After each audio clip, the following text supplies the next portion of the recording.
On Sunday, the New South Wales Blues absolutely destroyed the Queensland Maroons. Nathan Cleary was instrumental in that performance, and he picked up an injury. He looks like he's going to be out of Game 3. Now, the Blues are looking for a clean sweep, and it's going to have to be without Nathan Cleary, apparently. Brad Fittler's come out and said it's very unlikely that he end up playing in Game 3, which begs the question, who replaced Nathan Cleary? There's a couple of options. There's some couple obvious ones. There's a couple not so obvious ones. Let's go through some of them. So the first one I'm going to talk about is Mitchell Moses. I think he's probably the best candidate for it. Or I don't know if he's the best candidate, but I think he's the most likely candidate. He's playing at Parramatta. They're going pretty well.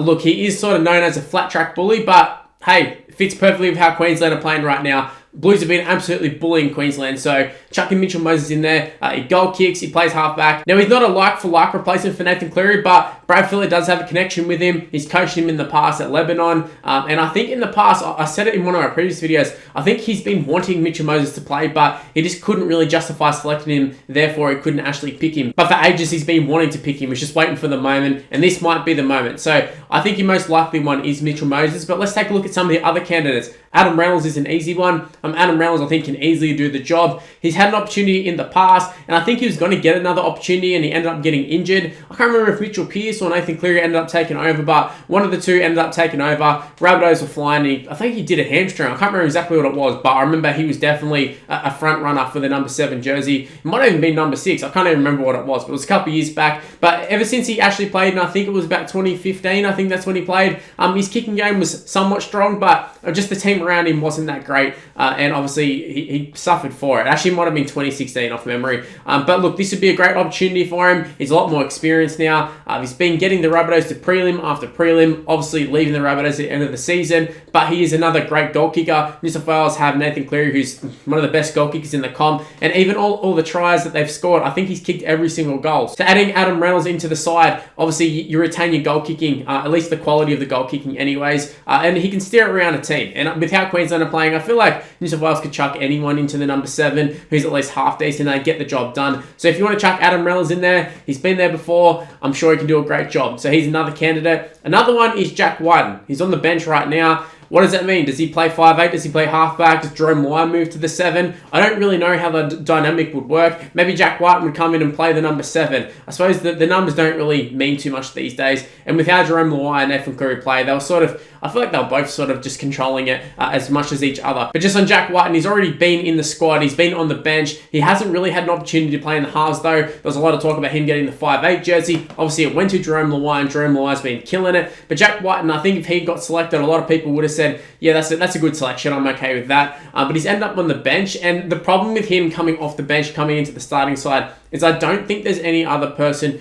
who can sort of play his role off the bench. So Jack Wighton's a big enough body that if no one gets injured, if there's no head knocks, no injuries or whatever, which there hasn't been so far. Actually, Nathan Cleary went off for a little bit in the first game. But apart from that, if you want, you can chuck Jack Wighton on in the forwards if needed. Haven't really needed it. I know he only played like 7 odd minutes in the previous game, but there's just that option there. You can chuck him on anywhere and he can do a job, and there's no other players who can really do it, apart from maybe like a Gutherson or someone like that. But even then, just different players. Jack Wighton's got that speed, acceleration, he's got the power, and no other player has it, at least in the backs. The only other option I can also think of is maybe Coruscant comes onto the bench if Wighton ends up playing, because Appy's been in the squad. He's been taken out of the Penrith side, and Penrith have kind of suffered for it too, but he's never got an actual run on the field. So there's an opportunity to give Damien Cook a little break if needed, and then obviously Coruscant can just come on, do a bit of a job. He's played in the halves before as well, so if worse come to worse, Coruscant could jump into the halves as well. And then obviously Cody Walker, there's another one who could come in as that little utility spot. Plenty of guys who could play utility, even guys like Ryan Madison you could chuck in. But yeah, Jack Wighton, he is definitely an option. He's definitely a candidate, and like I said, he's already in the squad, so it would make sense to chuck him into the starting side. The only problem is he's more of a 5'8", and so is Loi. So don't know how that dynamic works, but there's another possibility. And then for me, the last one, I don't think it's going to happen, but you got Mitchell Pearce. He's been there before. He's won one series, and I feel like Brad Fittler would be the sort of guy who would like Mitchell Pearce, and he has caught upon him in a previous time when an injury happened, but I think it was actually Nathan Cleary who got injured too, but I personally wouldn't go for Mitchell Pearce. He's missed most of the season.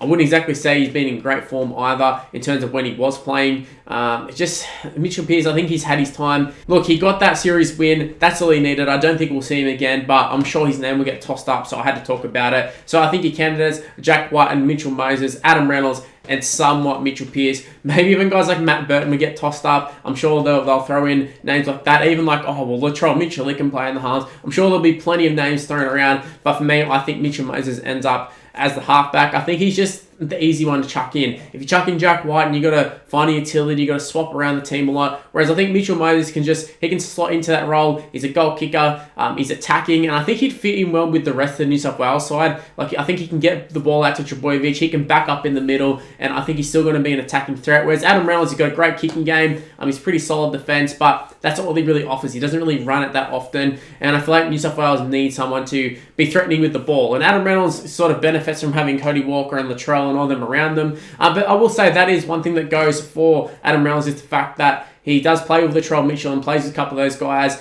Cameron Murray. So he does have connections within the side, whereas Mitchell Moses doesn't. There's like no Eels plays in the side. So look, there's no connections for Mitchell Moses, but I just think he has too good of a relationship with Brad Fittler to not get a go. And to be honest, I think if he doesn't get a go now, I don't think he'll ever get a go. So we'll see who they end up going with. Maybe Nathan Cleary will even be okay for Game 3. I honestly wouldn't put it past Nathan Cleary to end up playing, whether he's fit or not.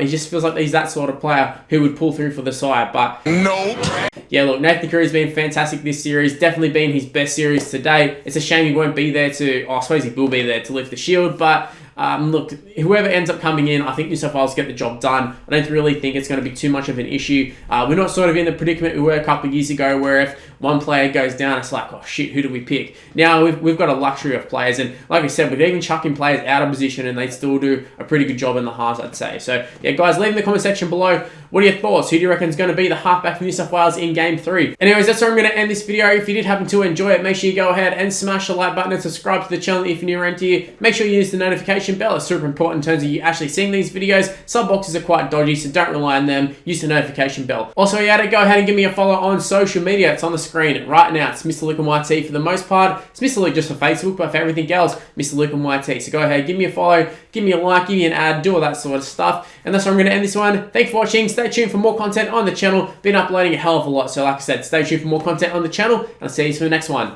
See yous!